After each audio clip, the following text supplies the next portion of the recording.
I'd say we're probably in about at least 12 locations. On any one given day, we're at 3 or 4 different locations at the same time. We do in-school programs, and we're teaching at Our Redeemer Lutheran School, at Halau Kumana, a public charter school. And last year we were teaching at Kalihi and Wailupi, which due to budget cutbacks, we're not at either of those schools right now.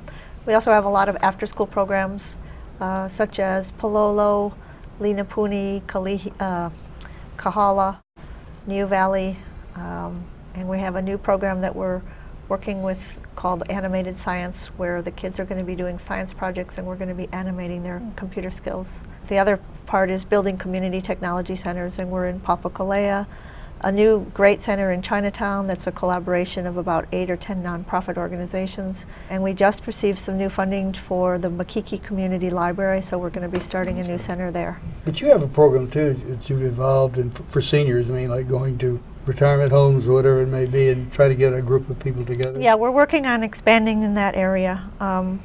We do a lot of one-on-one because it's really hard to get seniors in the same room at the same time. They have busy schedules of classes and travel, but that's an area where we'd like to expand because they truly have been left behind. So these classes are free to everybody who attends, right? They're free to the people in the economically disadvantaged areas where we write grants and we fund those projects.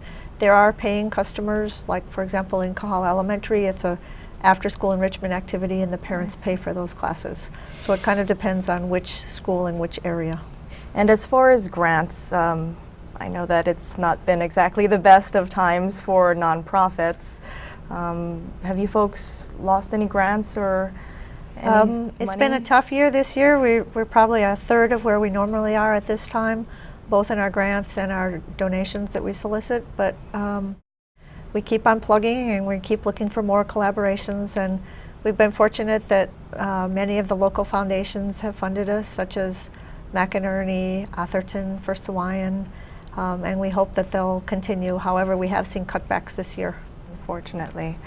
Now Donna, if you could elaborate a little bit about what kind of void it would leave without Ohana Computer?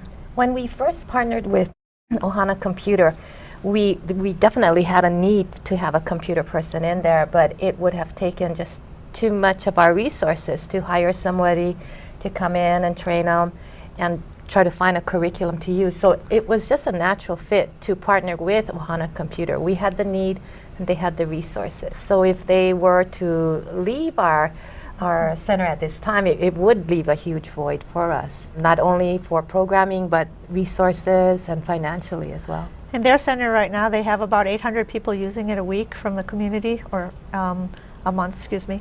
It's taken a while to get to there, but it's such a truly viable community technology center that we're trying to replicate it elsewhere.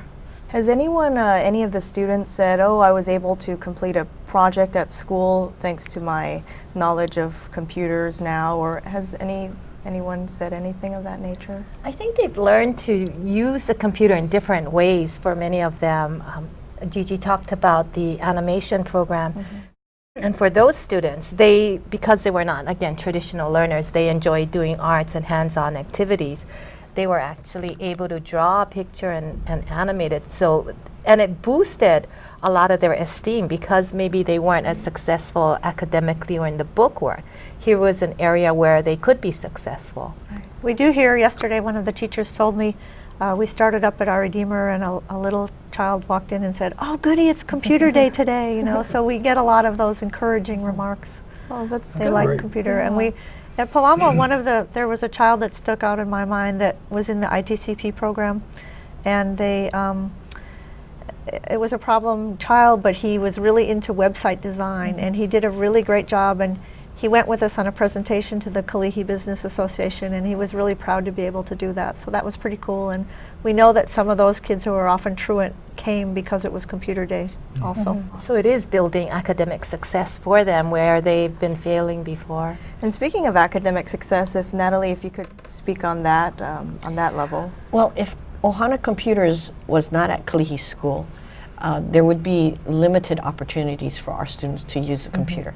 So thankfully, we were able to provide for our students a weekly opportunity to be on the computer.